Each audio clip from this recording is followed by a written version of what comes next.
Hey everybody, I'm Jack from BBQLAND, and today we're going to talk about the Traeger Timberline 850 wood pellet grill. So for those of you who don't know, Traegers are wood pellet grills. This basically means they are solely powered by wood pellets.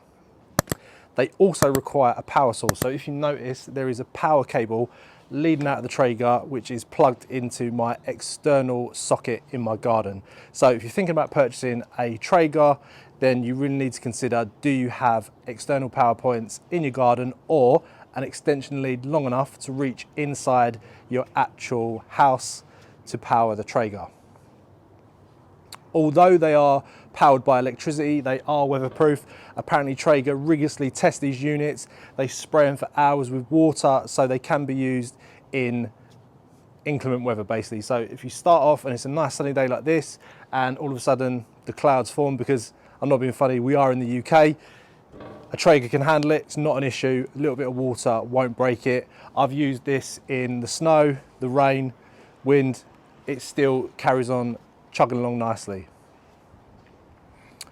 So as I mentioned, they are powered solely by wood pellets. So you couldn't put charcoal in this, for example, or any other form of fuel other than the wood pellets that Traeger actually produce and provide. These come in a lot of different varieties. We've got some pecan ones here. There's all different flavored woods. You're talking cherry, apple, alder. All of these woods give different flavor profiles. So think of your wood as an ingredient. If you're going to smoke fish, you want something nice and light like apple or alder. If you're going for pork, hickory or cherry is a really, really good option. So let's talk about the unit itself now. It's the Traeger Timberline 850. It's called this because it's got 850 square cubic inches of grilling surface, and it contains a hopper which can hold 11 kilograms of wood pellets. So this is your hopper here. Your wood pellets pour into this part of the grill, and then what happens is they are fed down via an auger, which is basically like a long coil that feeds the pellets into the grill, and inside the grill is a fire pot. The fire pot will ignite the pellets, giving you your wood-fired flavour within. There's no naked flame within the grill. Everything is cooked indirect, so you've got a layer of actual protection from your fire to your food, hence the ability to cook low and slow for a long period of time. So as I mentioned, the pellets go into this device. So we've got some pecan pellets here, and it literally is as easy as pouring them in.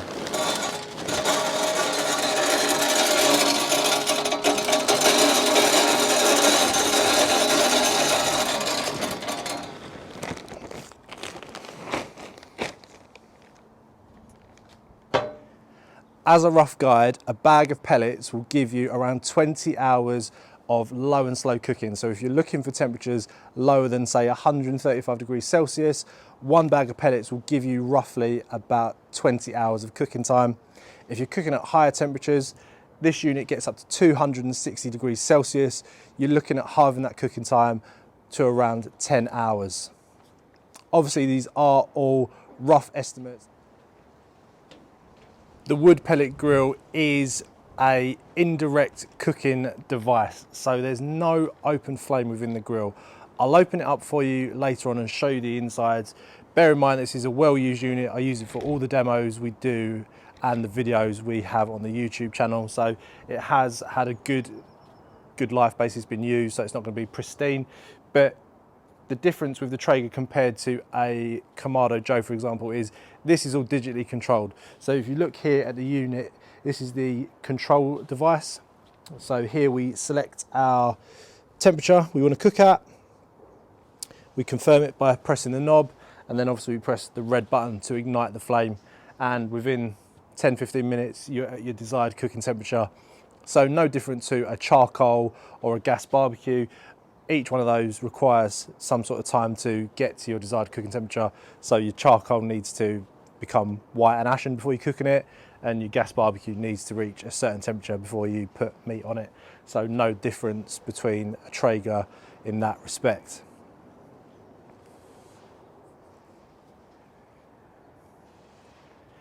Pellet grills take away all the sort of inconsistencies you would have or find if using another device. So they stay at the temperature you set them to within around 5 degrees. So if we set it at 130 degrees Celsius, that will stay at that temperature for the duration of your cook. You may get a little bit of fluctuation, either up or down, but Traeger basically say this will only be within the sort of 5 degrees Celsius mark. So it's not going to affect your cook.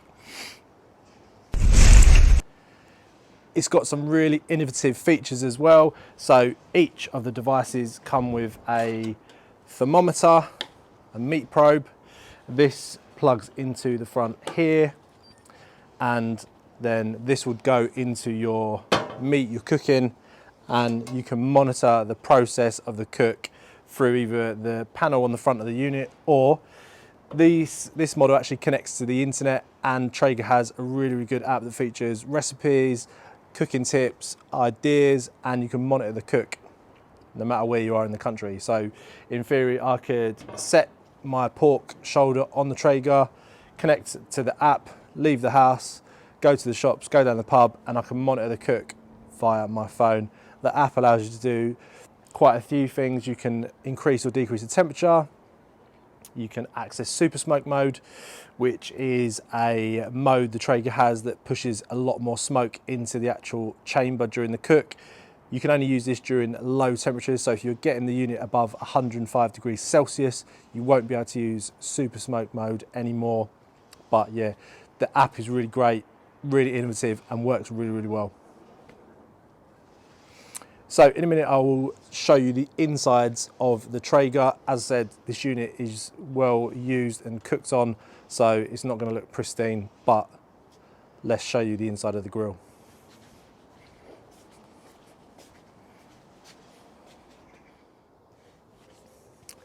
So what I've done now is just taken out the grill and the actual deflector plate that basically protects the internal chamber from the fire pot. So I will turn the grill on now. Let's set it at 100 degrees Celsius, for example, and I will show you how the fire pot is fed by the auger and the pellet hopper, and you can see how the grill works. So all we're going to do to set our temperature is turn our knob to 100 degrees Celsius, press the knob in to confirm that temperature, and then press ignite, and it's really that simple just to get this grill up and running. So our grill's been igniting now for around 5 minutes, so we're just getting a little bit of smoke coming out from the pellets, which means they are igniting within the hopper. So let me show you the insides.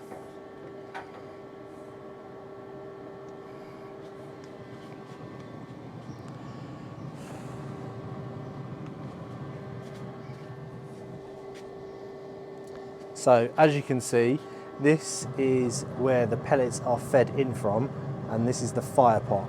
So there's a hot rod inside this actual unit.